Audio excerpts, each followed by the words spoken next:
ప్రస్తుతం మీరు బీజేపీ నాయకురాలుగా ఉన్నారు, మహిళా మోర్చా రాష్ట్ర అధ్యక్షురాలుగా ఉన్నారు, సిరిసిల్ల ఇన్ఛార్జ్గా కూడా ఉన్నారు. నెక్స్ట్ మీరు ఎమ్మెల్యే అభ్యర్థి కూడా అక్కడ. ఒకవేళ మీరు ఎమ్మెల్యే అయితే సిరిసిల్ల నియోజకవర్గాన్ని ఏ విధంగా చూడాలనుకున్నారు? అసలు సిరిసిల్ల నియోజకవర్గంలో ఏ ఏ మండలాలు ఉన్నాయి, నియోజకవర్గంలో ఎన్ని మండలాలు ఉన్నాయి, ఏ ఏ మండలాలు ఉన్నాయి, ఏ ఏ మండలంలో ఏ ఏ సమస్యలు మీరు గమనించారు, వాటి సమస్యల పరిష్కారం కోసం ఏం చేయాలనుకుంటారో చెప్పండి. ఇవాళ సిరిసిల్లాలో ఉన్నటువంటి సమస్యలల్లా ఇసుక మాఫియా ఒకటి ఉంది, రైతుల రుణమాఫీ ఒకటి చేయలేరు. ప్రధానమైన సమస్య రైతుల రుణమాఫీ చాలా అవసరమైంది. డబుల్ బెడ్రూమ్ ఇండ్లు కావచ్చు, వడ్డీ లేని రుణాలు, తర్వాత చేనేత కార్మికుల సమస్య తీర్చాల్సిన అవసరం ఉంది. రోడ్లు అంటారా, రోడ్లు ఆల్రెడీ కేంద్ర ప్రభుత్వం నుంచి అమలైన రోడ్ల వ్యవస్థ నడుస్తూ ఉంది. ఈ యొక్క మీరు చెప్తా ఉన్నారు కొందరు దళారులు ఉన్నారు అక్కడ అనేసి.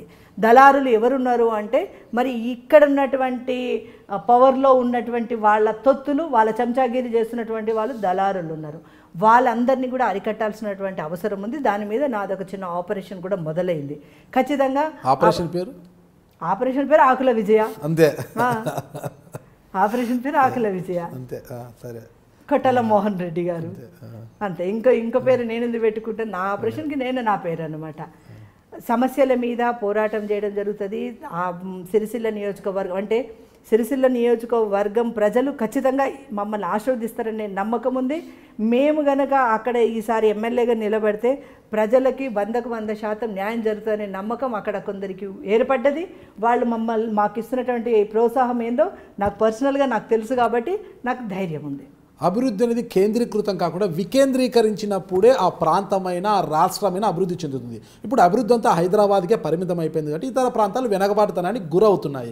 అలాగే సిరిసిల్ల నియోజకవర్గంలో ఎన్ని మండలాలు ఉన్నాయి అంటే నియోజకవర్గాన్ని మొత్తం అభివృద్ధి చేస్తేనే అది అభివృద్ధి సాధించినట్టు. ఒక్క సిరిసిల్ల కేంద్రాన్ని అభివృద్ధి చేసే కదా. అట్లా ఎన్ని మండలాలు, ఆ మండలాల పేర్లు చెప్తూ మీరు ఏ మండలంలో ఏం చేయదలుచుకున్నారు చెప్పండి.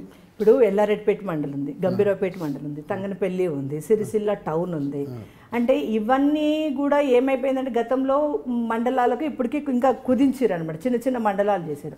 అభివృద్ధి చేసుకోవాలనుకుంటే పెద్ద మండలాలకు చిన్న మండలాలకు అభివృద్ధి చాలా. ఎల్లారెడ్డిలో మీరు ఏం గమనించారు, తంగనపల్లిలో ఏం గమనించారు, సిరిసిల్లలో ఏం గమనించారు, ఇంకొక చోట ఏం గమనించారు, అసలు ముస్తాబాద్ మండలం ఆ సమస్యల పరిష్కారం కోసం ఏమేమి సమస్యలు గమనించారు చెప్పండి. ఒక్కొక్క మండలంలో సమస్యలు అనేకంగా ఉన్నాయండి. అసలు ముఖ్యంగా ఎమ్మెల్యే గారు అక్కడ ఉన్నటువంటి మంత్రి గారు సరిగ్గా ప్రజల కోసము ప్రజల దగ్గరకు వచ్చి పనిచేయట్లేదు అనేది ప్రధానమైన సమస్య. అంటే ఒక ఐటీ మినిస్టర్ ఇప్పుడు కేటీఆర్ గారు ఎవరైతే ఉన్నారో అసలు ఆయన ఎలక్షన్ టైంలో అంతకుముందుకు తిరిగిన దానికి ఇప్పుడు ప్రజల వరకు పోయి ఏ పనులు చేస్తున్నాడు, ఏం చేస్తలేడు అనేది అక్కడ ప్రజలు గుర్తిస్తారు. అక్కడ గెలిచినటువంటి కార్పొరేటర్స్ కావచ్చు, లేదా జెడ్పీటీసీలు కావచ్చు, లేదా ఎంపీపీలు కావచ్చు, నామకే వాస్తే ఒక కండవా వేసుకొని ఉన్నారే తప్ప వాళ్ళకి అక్కడ ఏ పనులు జరగట్లేదు. ఇక్కడ ఈ ఐటీ మినిస్టర్ కేటీఆర్ అపాయింట్మెంట్ కావాలంటే కూడా అసలు ఆయన కార్లో కూర్చుంటే గేట్ దగ్గర నుంచి మాట్లాడి పంపిస్తున్నారు. కార్లకేంచి దిగకుండా అంటే ప్రజాప్రతినిధులని వాళ్ళు ఒక రకంగా అవమానపరుస్తున్నారు. అంటే ఎమ్మెల్యేలకు ఎంపీలకే దిక్కు దివాన్ లేదు, జెడ్పీటీసీలని కార్పొరేటర్లు ఇంకెవరు అడుగుతారని మీరు అనొచ్చు కూడా. అంటే ఒక సర్పంచ్ ఎందుకు కాదు, వార్డు మెంబర్ ఎందుకు కాదు, ప్రజలు ఎన్నుకోబడినటువంటి వాళ్ళు కాబట్టి అక్కడే ఈ రాష్ట్ర ప్రభుత్వం ఫెయిల్ అవుతూ ఉందని చెప్పేసి కూడా నేను చెప్తాను. అందులో సిరిసిల్ల నియోజకవర్గంలో కేటీఆర్ రేపు రాబోయే రోజుల్లో ఫెయిల్ అవుతాడంటే ఆ యొక్క ప్రజాప్రతినిధులకు కానీ ప్రజలకు కానీ అందుబాటులో లేడు కాబట్టి అదే రేపు రాబోయే రోజుల్లో నాకు విజయం అని కూడా నేను చెప్తాను. మీ సిరిసిల్ల అదే అడుగుతున్నా, ఏ మండలంలో ఎలాంటి అభివృద్ధి కార్యక్రమాన్ని చేపట్టారు, అసలు మీ విజన్ ఏంటి మీ నియోజకవర్గం మీద అని చెప్పండి. అసలు విజన్ అంటే సార్ నాకేంటంటే నేను ఎల్లారెడ్డిలో ఇది చేయాలనుకున్నాను, సిరిసిల్లలో ఇది చేయాలనుకున్నాను అనే విధంగా ఏం ఆలోచించారు మీరు? నాకేంటంటే ఫస్ట్ విద్యారంగాన్ని బాగా అభివృద్ధి చేయాలి. సిరిసిల్ల రాజన్న జిల్లాలో అంటే ఒక 5 మండల మా యొక్క 5 మండలాల ఒక టౌనే కాదు, రాజన్న జిల్లా కాలేజీలని ఎక్కువ తీసుకురావాలి. కాలేజీలను తీసుకొచ్చినప్పుడు చాలా పేదింటి వర్గాల వాళ్ళకు అదొక విద్య అందించిన వాళ్ళం అవుతాం అనేది. అంటే ఒక్క మండలి అని కాదు నేను అనేది, మొత్తం 5 మండలాలు, మా 5 మండలాలు ఒక టౌన్. అది కామన్ సబ్జెక్ట్. అంటే కామన్ సబ్జెక్ట్ కాదండి, అందరికీ అందితేనే ఆ ప్రాంతం అభివృద్ధి చెందుతుంది. దానికి కళాశాలలు తీసుకొచ్చారు కానీ ఒక్కొక్క ప్రాంతంలో ఒక్కొక్క సమస్య ఉంటుంది. నేనేమంటున్నా అంటే ఒక్క మండలానికి ఒక సమస్య కాదండి, 100 సమస్యలు ఉంటాయి. ఒక గ్రామానికి ఎట్లయితే సమస్యలు ఉంటాయి అట్లా మండలంలో కూడా అన్ని ఈ ఊర్లో ఉన్నది ఇంకో ఊర్లో ఉంటుంది, ఇంకో ఊర్లో ఉన్నది ఇంకో ఊర్లో ఉంటుంది. ఈరోజు మనకు రైతుల రుణమాఫీ అనేది ఒక మండలానికి సంబంధించి కాదు కదా, ఫీజు రియంబర్స్మెంట్ అనేది ఒక మండలానికి సంబంధించి కాదు కదా, డబుల్ బెడ్రూమ్ ఇండ్లు అనేది ఒక మండలానికి కాదు, వడ్డీ లేని రుణాలు అనేది ఒక మండలానికి కాదు. అట్లా అన్ని సమస్యలు అన్ని మండలాలకు సంబంధించే.